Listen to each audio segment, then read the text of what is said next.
Hi friend, मैं आप लोग का स्वागत करता हूं आपके अपने यूट्यूब चैनल प्राइमा क्लासेस में। तो फ्रेंड, जैसा कि हम लोग D triple S B P R T के प्रीवियस ईयर क्वेश्चन पेपर को सॉल्व कर रहे हैं। जैसा कि फ्रेंड पिछली क्लास में हम लोग 2013 और 2014 के पेपर को सॉल्व किया हूं, तो आज की इस क्लास में हम लोग 2017 में जितने पूछे गए थे मैथ के सारे क्वेश्चन को सॉल्व करेंगे। तो फ्रेंड्स चलिए अब इस क्लास को हम लोग स्टार्ट करते हैं और देखते हैं कि आज का पहला प्रश्न क्या है। तो फ्रेंड्स आज का पहला प्रश्न है कि 5 संबंधित 2 संबंधित 4 संबंधित 3 के अनुपात में ए बी सी डी के बीच धन राशि वितरित की जानी है। यदि सी को डी से 2000 रुपये अधिक मिले तो बी का हिस्सा क्या होगा। देखिए फ्रेंड्स, अनुपात क्या है, ए बी सी और डी, इनका अनुपात क्या दिया हुआ है, 5 संबंधे 2 संबंधे 4 संबंधे 3। तो फ्रेंड्स हम लोगों को देखना है कि ये जो सी और डी के बीच का अंतर कितना है। देखिए सी और डी के बीच का अंतर जो है वो 1 का है, और ये जो 1 है इसका कितना दिया हुआ है, 2000 रुपये। अब पूछा क्या है हम लोगों से, पूछा है कि बी का हिस्सा क्या होगा। देखिए बी का हिस्सा पूछा हुआ है, तो बी का हिस्सा कितना है, 2। अब अगर 1 का 2000 है तो 2 का कितना होगा,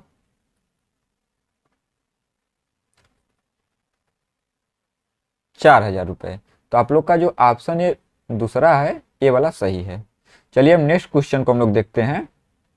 देखिए नेक्स्ट क्वेश्चन बोला है कि 5 × 625 के पावर 25 है, उसका क्या मान होगा। देखिए इसको हम लोग लिख सकते हैं 5 के पावर 4, और इसके पावर कितना है 0.25। अच्छा, इसका पॉइंट हटाने के लिए, इसको हटाने के लिए हम लोग इस 100 से वो कर सकते हैं भाग।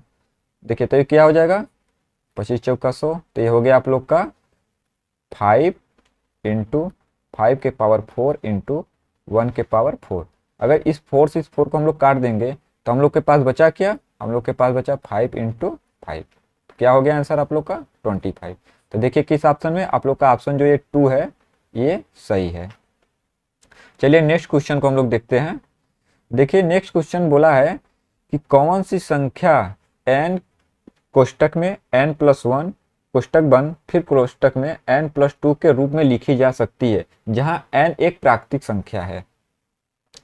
देखिए फ्रेंड्स हम लोग n बराबर क्या रखते हैं, 1 रखते हैं। चलिए ये n बराबर 1 रख कर देखते हैं वैल्यू इसमें से कोई मिलता है कि नहीं। तो n बराबर 1 रखेंगे तो क्या होगा, 1+1 कोष्टक बंद 1+2। तो देखिए क्या हो जाएगा 1 × 2 × 3 to 6। क्या किसी ऑप्शन में है, नहीं है, मतलब ये वाला तो आप गलत हो गया। अब n बराबर हम लोग 2 रखते हैं, n बराबर 2 रखेंगे तो क्या हो जाएगा, इस कोष्टक में क्या हो जाएगा 2+2। तो ये क्या हो जाएगा 2 इंटू ये कितना हो जाएगा 3, इनके बीच में इंटू ये 2 2 4। तो आप लोग का क्या है 3 दूना 6, 6 चौका 24। तो आप लोग का आंसर क्या होगा 24। देखिए ऑप्शन जो है ये थर्ड, ये आप लोग का सही है। चलिए नेक्स्ट क्वेश्चन को हम लोग देखते हैं। देखिए नेक्स्ट क्वेश्चन पर कौन सी अभाज्य संख्या नहीं है। तो पहले आप लोग ये जान लीजिए कि अभाज्य संख्या क्या होती है। देखिए अभाज्य संख्या वो होती है 1 से कटे या स्वयं से कटे, ठीक, वो अभाज्य संख्याएं होती है। तो इसमें देखिए क्या बोला, कौन सी अभाज्य संख्या नहीं है। तो पहले आप लोग ये जान लीजिए कि 5 अभाज्य संख्याएं क्या है। देखिए अभाज्य संख्याएं, देखिए 5 अभाज्य संख्या क्या हो गया, 2 3 5 7 11, ठीक। तो देखिए कोई इसमें से कौन सा हम लोग का विभाज्य हो रहा है, ठीक, ये भाज्य हो रहा है किसी भी संख्या से नहीं। ये देखिए 133 में अगर हम लोग 7 से डिवाइड करें कितनी बार जाएगा, आप लोग का 19 बार। मतलब प्रश्न में पूछा कौन सी अभाज्य संख्या नहीं है, तो आप लोग का जो ऑप्शन 2 है यही सही हो जाएगा। ये देखिए अभाज्य संख्या नहीं है। अगला प्रश्न बोला है कि x+1 और x+2 अभाज्य संख्याएं हैं तो x का मान क्या होगा। तो देखिए इसको क्वेश्चन जो है इसको हम लोग ऑप्शन से करेंगे, ठीक। क्या दिया है x+1 अब बराबर किसके है, x एंड x+2, ठीक। कि अभाज्य संख्याएं कौन सी आती है। अभाज्य संख्या आप लोग को पता है, जो एक से कटे और स्वयं से कटे। चलिए अच्छा, यहाँ पे हम लोग मान लीजिए अगर जीरो रखते हैं, अगर हम लोग यहाँ पे जीरो रखेंगे तो क्या हो जाएगा, जीरो, मान लीजिए हम लोग x बराबर जीरो रखते हैं, तो जीरो प्लस एक एंड जीरो प्लस टू, तो क्या ये एक और दो, ये एक अभाज्य संख्या है, नहीं है, तो आप लोग का ए वाला तो ऑप्शन गलत हो गया। चलिए x बराबर हम लोग एक रखते हैं, देखिए यहाँ पर x बराबर एक रखते हैं, तो x बराबर एक रखेंगे तो एक प्लस एक और एक प्लस दो, एक, सॉरी फ्रेंड, एक प्लस एक, तो यहाँ पे हो जाएगा दो और तीन। देखिए ये अभाज्य संख्याएं हैं, तो आप लोग का ऑप्शन जो टू है ये सही है। अगला प्रश्न हम लोग देखते हैं। देखिए अगला प्रश्न बोला है दो संख्याओं का मौस 10 और लस 45, तो संख्याओं का गुणनफल क्या होगा।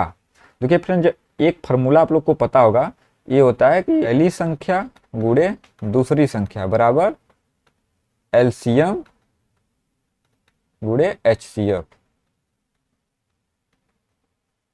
तो देखिए दो संख्याओं का गुणनखंड पूछा हुआ है। देखिए इन दोनों का पूछा हुआ है, अगर इन दोनों का हम लोग को निकालना है तो क्या करेंगे, जो लौसा दिया हुआ है 10 और मौसा कितना दिया 45, अगर इन दोनों का हम लोग मल्टीप्लाई कर दें तो हम लोग को ये दोनों संख्या पता हो जाएगा। देखिए कितना हो जाएगा 450, इनका जब हम लोग मल्टीप्लाई करेंगे तो 450 आएगा। तो आप लोग का जो संख्या प्राप्त हुआ ये यही हुआ। किस ऑप्शन, आप लोग का ऑप्शन जो थर्ड है ये बिल्कुल सही है। चलिए अब हम लोग नेक्स्ट क्वेश्चन को देखते हैं। देखिए नेक्स्ट क्वेश्चन पूछा है कि 9, 11 और 12 और 13 से पूर्णतः विभाज्य सबसे बड़ी 4 अंकों की संख्या क्या होगा। देखिए जब भी ऐसा कोई प्रश्न दे तो सबसे पहले हम लोग को करना क्या है, हम लोग को इसका एलसीएम लेना होगा। तो एलसीएम चलिए हम लोग लेते हैं 9, 11, 12 और 30 का एलसीएम। देखिए इनका एलसीएम कितना आएगा, इनका एलसीएम देखिए 3 से करेंगे तो 3 और 13। तो अब देखिए हम लोग का एलसीएम क्या आ गया, हम लोग का एलसीएम आ गया 3 इंटू 3 इंटू 4 इंटू 11 इंटू 13, ये हम लोग का एलसीएम आ गया। 3 त्रिक के 9, 9 चौक के 12, अब 12 इंटू 11 कितना हो जाएगा आप लोग का 396 और इंटू 13, इनका हम लोग जब करेंगे मल्टीप्लाई तो कितना आएगा, चलिए आप लोग मल्टीप्लाई कर लीजिए 396 इंटू 130, इसका मल्टीप्लाई आप लोग करेंगे तो कितना आएगा, इसका मल्टीप्लाई करेंगे आप लोग तो आपका आएगा 5.48, यही, हाँ यही आएगा एलसीएम। तो देखिए आप लोग को 4 अंकों की सबसे बड़ी संख्या क्या प्राप्त हो गई, यही आप लोग का जो ऑप्शन ये वाला है ये सही है। चलिए अब नेक्स्ट क्वेश्चन को हम लोग देखते हैं। देखिए नेक्स्ट क्वेश्चन बोला कि एक भिन्न के अंश और हर का योग 14 है, कितना योग है उनका 14। चलिए ऑप्शन में देखिए, 11 3 14, ये भी है 9 5 14, 13 1 14, 9 5 14, मतलब कि सारे ऑप्शन में दिया हुआ है। फिर उसके बाद क्या बोला है, यदि अंश में 1 जोड़ा जाता है और हर में 3 घटाया जाता है तो यह 1 हो जाती है, तो भिन्न कौन सी है। चलिए हम लोग इसको ऑप्शन से करते हैं। देखिए पहला क्या ऑप्शन है 3/11, बोला क्या है इसमें अगर 1 जोड़ा जाता है और हर में 3 घटाया जाता है तो 1 प्राप्त। चलिए देखिए 3 1 4 और इसमें से हम लोग 3 घटाएंगे कितना आएगा 8, इसको हम लोग काटेंगे 2, तो आप लोग का क्या आ जाएगा 1/2। क्या ये 1 आ रहा है, नहीं, तो आप लोग का जो ये वाला ऑप्शन है ये गलती है। चलिए दूसरा ऑप्शन को देखते हैं। दूसरा ऑप्शन क्या है 9/5, इसमें 1 जोड़ते हैं हम लोग तो कितना हो जाएगा 10 और 3 घटाएंगे तो कितना हो जाएगा 2, ये कितना आ गया 5, ये भी ऑप्शन गलत है आप लोग का। अगला ऑप्शन देखते हैं क्या है 1/13, इसमें अगर हम लोग 1 जोड़ें और 3 घटाएं कितना आएगा 2/10, कितना आया 1/5, ये भी ऑप्शन गलत है। मतलब आप लोग का ऑप्शन 1 यही फोर्थ बचा, यही सही होगा। इसको भी चलिए हम लोग करके देख लेते हैं। देखिए फोर्थ ऑप्शन क्या वाला 5/9, अगर इसमें हम लोग 1 जोड़ दें और 3 घटा दें तो कितना आएगा 5 1 6 हो जाएगा और 9 में से 3 जाएगा 6, इसको काटने पर कितना प्राप्त हो रहा है 1। फिर देखिए अगला प्रश्न ये बोला है कि 9 संख्याओं के समूह का औसत 68 है। कितना है? 68 है। यदि किसी एक संख्या को नई संख्या से बदल दिया जाता है तो औसत कितना हो जाता है? 72 हो जाता है। तो नई संख्या पुरानी संख्या का अंतर पूछा है। बोला है आप लोग का कि 9 संख्याओं का औसत कितना है? 68 है। तो इसका मल्टीप्लाई अगर हम लोग कर दें कितना आएगा?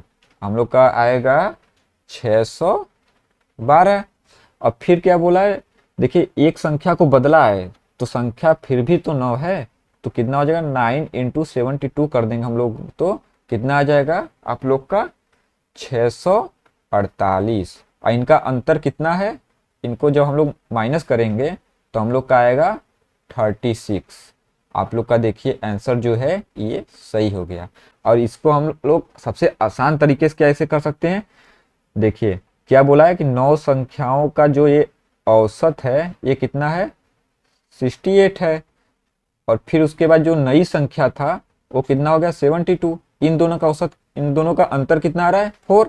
अगर इसका 4 का अगर हम लोग मल्टीप्लाई इस 9 में कर दें तो हम लोग को संख्या पता हो जाएगा। देखिए 9 इंटू अगर 4 कर देंगे हम लोग तब पर भी तो 36 आ रहा है हम लोग का। ऑप्शन 4 सही हो जाएगा। चलिए नेक्स्ट क्वेश्चन को अब लोग हम करते हैं। देखिए नेक्स्ट क्वेश्चन क्या बोला है कि कर्णी में 3 के घाते 5 इंटू 9 के पावर 2 बराबर 3 के पावर n इंटू 3। कर्णी में 3 है तो n बराबर है। चलिए इसको हम लोग सॉल्व करते हैं। देखिए कर्णी में 3 के पावर 5 इंटू जो ये 9 है इसको हम लोग लिख सकते हैं 3 के पावर 2 के पावर 2। ये कितना आ जाएगा? 3 के पावर n इंटू 3 के पावर कर्णी में 3। अब देखिए इसको हम लोग लिख सकते हैं कि 3 के पावर 5 इंटू 1 पावर 2, ये जो कर्णी इसका मान हो गया 1/2 इंटू 3 के पावर 4 बराबर 3 के पावर n इंटू ये कितना हो जाएगा? 3 के पावर 1 इंटू 3 के पावर 1/2। चलिए अब देखिए कितना हो जाएगा? 3 के पावर 5/2 इंटू 3 के पावर 4 बराबर 3n इंटू 3 के पावर 1 इंटू 3 के पावर 1/2। देखिए अच्छा सबका आधार समान है। देखिए ये भी सब समान है ना, तो इसको हम लोग लिख सकते हैं 5 के पावर 5/2 प्लस ये क्या हो जाएगा? 4 बराबर n प्लस 1 प्लस 1/2। n का हम लोग को मान निकालना है। देखिए इसको जब हम लोग करेंगे तो हर मल्टीप्लाई हो जाएगा तो ये कितना हो जाएगा? 5 प्लस 8 बराबर 2n प्लस 2 प्लस 1। अब कैसे 2n आया? देखिए इसका मल्टीप्लाई एक बार इसमें होगा तो 2 और 2n हो जाएगा तो कितना हो जाएगा? ये 13 बराबर 2n प्लस 3। तो ये 2n बराबर कितना हो जाएगा आप लोग का? 13 माइनस 3, 2n बराबर 10। तो n बराबर कितना हो जाएगा? 10/2। 2 से हम लोग काट देंगे तो n बराबर 5। आप लोग का आंसर कितना आ गया? 5। ये जो ऑप्शन थर्ड है ये सही है, आंसर 5। चलिए नेक्स्ट क्वेश्चन को हम लोग देखते हैं। देखिए नेक्स्ट क्वेश्चन बोला है कि कर्णी में 1.21 माइनस कर्णी में 0.01 का मान क्या होगा? देखिए तो हम लोग लिख सकते हैं कर्णी में 1.1 इंटू कर्णी में 1.1 माइनस इसको हम लोग लिख सकते हैं 0.1 इंटू 0.1, क्योंकि 0.1 का 1 में मल्टीप्लाई करेंगे तो 1 नहीं आएगा और 0.1 है तो यहाँ पे 0.1 हो जाएगा। तो देखिए बाहर क्या निकल कर आ रहा है? एक आ रहा है 1.1 और माइनस यहाँ से क्या आ रहा है? 0.1। और जब इसको हम लोग माइनस करेंगे तो हम लोग के पास क्या बचेगा? 1 बचेगा। तो आप लोग का जो ऑप्शन सी है ये सही हो जाएगा। चलिए अगला देखते हैं प्रश्न। देखिए अगला क्वेश्चन क्या बोला है? जिस संख्या का 200, मतलब कोई संख्या मान लीजिए संख्या क्या है? माना संख्या क्या? x। क्या बोला? x का 200%। तो x का 200% कितना है? 90 है। 90 है तो देखिए कितना आ गया? इन 2 से काट देंगे इसको तो 45। तो x बराबर कितना आ गया? 45। ठीक फ्रेंड्स, उसके बाद क्या बोला है, उस संख्या का 80% क्या होगा, मतलब जो ये x है इसका 80% क्या होगा। तो चलिए इसका निकाल देते हैं। 45 का 80%, 45 का जब 80% हम लोग निकालेंगे, ये देखिए इससे ये कट गया, और यहाँ पे हम लोग काटेंगे 2 से तो 4, 2 से काटेंगे इसको 5, इस 5 को इससे काटेंगे तो 9, और 9 चौके 36, मतलब 9 × 4 बराबर 36। तो आप लोग का जो ऑप्शन ये थर्ड है ये सही है। चलिए अगला प्रश्न को हम लोग देखते हैं। देखिए अगला प्रश्न बोला है, यदि किसी वृत्त की त्रिज्या 1% बढ़ जाए, मतलब r जो है वो 1% दिया हुआ है, तो पृष्ठीय क्षेत्रफल में कितने % की वृद्धि होगी, मतलब कि r स्क्वायर क्या होगा। तो इसको देखिए r स्क्वायर क्या होगा, ये 1 है तो इसको 1 × 1 लिख सकते हैं हम लोग। r स्क्वायर क्या होगा पूछा है, तो फ्रेंड्स एक फार्मूला आप लोगों ने पढ़ा होगा, a + b प्लस माइनस यहाँ पे हम लोग a × b/100। देखिए इसको a मान लीजिए, ठीक, इसको a मान लीजिए, इसको b मान लीजिए, तो कितना हो जाएगा, देखिए 1 + 1 + 1 × 1/100। इसको हम लोग जोड़ेंगे तो कितना हो जाएगा, 2 + 1/100। अगर 1/100 है तो इसको हम लोग लिख सकते हैं 2 + 0.01, तो कितना हो जाएगा आप लोग का 2.01। तो आप लोग का जिस ऑप्शन में ये वाला आंसर होगा ये वाला सही है। तो आप लोग का ऑप्शन जो ये यहाँ पे है, देखिए ये जो दूसरा है इतना % होगा, तो यही वाला आप लोग का ऑप्शन सही है। चलिए अगले प्रश्न को हम लोग देखते हैं। देखिए अगला प्रश्न बोला है, 15 सेव का क्रय मूल्य, मतलब क्या है, जो सीपी है, सीपी कितना है 15 बराबर 20 सेव के विक्रय मूल्य के बराबर है। मतलब कि यहाँ पे जो 20 बराबर था, देखिए CP/SP कितना हो जाएगा 20/15। तो देखिए CP कितना हो गया 20 हो गया, SP 15। इन दोनों का अंतर कितना है, इन दोनों का अंतर देखिए 5 है, 5 है। और हमेशा किस पे निकलता है, CP पे निकलता है। CP कितना है 20 है, तो 5/20 कर दें, और कितना पूछा है, प्रतिशत हानि पूछा है। तो देखिए इसको काटेंगे हम लोग 4 बार में, इसको काट देंगे हम लोग तो 25। तो आप लोग को कितने % की हानि हुई, 25% की लॉस हुआ हम लोग को। तो आप लोग का जो आंसर है ये सेकेंड, ये सही है। चलिए अगला प्रश्न को हम लोग करते हैं। देखिए अगला प्रश्न बोला, 2 वर्ष के साधारण ब्याज की एक निश्चित दर पर एक राशि निवेश की गई, यदि इसे 3% अधिक दर पर रखा गया होता तो यह 300 रुपये अधिक होता। तो मूलधन ज्ञात कीजिए। मतलब इसमें क्या है कि देखिए जो टी है वो कितना है 2 वर्ष है, और जो आर दिया हुआ है वो 3% दिया हुआ है, और कितने की इसको 300 रुपये अधिक मिलता है। मतलब एसआई जो है आप लोग का वो 300 रुपये है। अब पूछा क्या है, प्रिंसिपल पूछा है कि कितना होगा। तो आप लोगों ने एक फार्मूला पढ़ा होगा कि एसआई बराबर PRT/100, ठीक। प्रिंसिपल बराबर क्या हो जाएगा आप लोग का, SI × 100/RT। तो आप लोग का SI कितना दिया है 300 रुपये, R कितना है 3 × 2, प्रिंसिपल पूछा है। इसको देखिए काटेंगे हम लोग 100, इसको काटेंगे हम लोग इससे को तो 50 टाइम में, आप लोग का कितना हो गया, मल्टीप्लाई कर देंगे हम लोग तो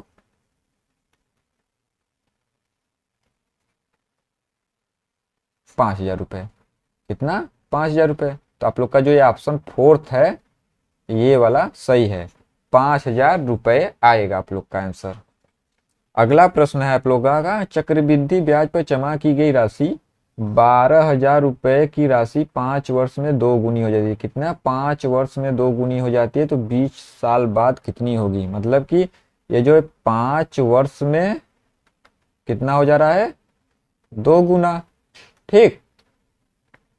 तो बोला है कि 20 वर्ष, कितना 20 वर्ष बाद कितना होगा।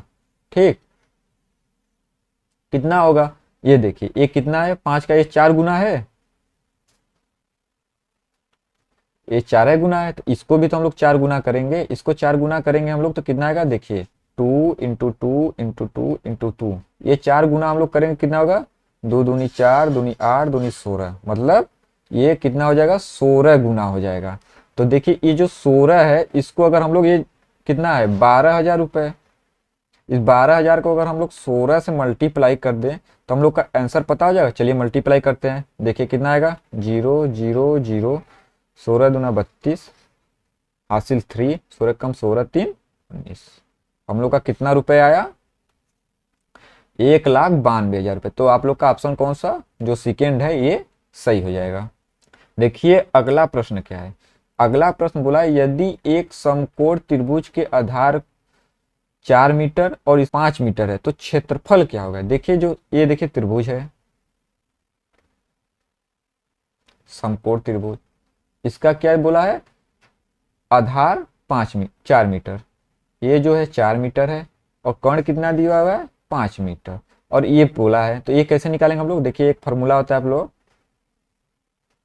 कर्ण का स्क्वायर बराबर आधार का स्क्वायर प्लस लंब का स्क्वायर। ठीक, कर्ण कितना दिया हुआ है 5 का स्क्वायर, ये कितना दिया है आधार आप लोग का 4 का स्क्वायर प्लस लंब का स्क्वायर, ये कितना हो जाएगा, ये आप लोग का हो जाएगा 25, ये कितना हो जाएगा 16 प्लस लंब का स्क्वायर, ये कितना हो जाएगा 25 माइनस 16, लंब का स्क्वायर कितना 9, देखिए स्क्वायर है तो ये कितना हो जाएगा लंब बराबर 3 हो जाएगा। 3 कैसे आया, देखिए यहाँ पे जब ये लंब का स्क्वायर है इसको स्क्वायर हटाएंगे तो यहाँ पे कड़ी करेंगे 9 हो जाएगा, ये हो जाएगा आप लोग का कड़ी में 3 × 3, तो लंब बराबर कितना हो गया 3, तो देखिए यहाँ पे कितना हो गया 3। उसके बाद क्या बोला है क्षेत्रफल क्या होगा, देखिए क्षेत्रफल क्या होता है इसका, क्षेत्रफल होता है 1/2 इंटू लंब इंटू आधार। ठीक, लंब कितना आया है आप लोग का 3, आधार कितना है 4, इसको देखिए इससे काट देंगे हम लोग 2, तो ये कितना हो जाएगा क्षेत्रफल आपको 3 × 2 बराबर 6। ये ऑप्शन थर्ड है ये सही है। ठीक, आप लोग थोड़ा ये ठीक कर लीजिएगा। चलिए अगला प्रश्न को हम लोग दें, देखिए आप लोग का आंसर जो है 6 मीटर स्क्वायर आएगा, आप लोग का ये आंसर है। चलिए अगला प्रश्न को हम लोग देखते हैं।